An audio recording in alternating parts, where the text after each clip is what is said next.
Multimillionaire businesswoman and actress bags an award for the Outstanding Nollywood Businesswoman of the Year. Lizzy Anjorin is known as a successful estate owner and gold merchant. She's also into sales of different skin creams, which as a result makes her skin pops amongst her colleagues. She's legally married to Mr. Lawal, and their union is blessed with a daughter. Looking at her achievement, it is assuring to mention she deserves the award from the Highlanders.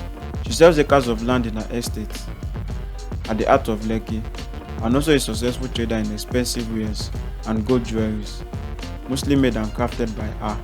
Lizzy Anjorin is known on social media for her marketing skills and work she put into her business.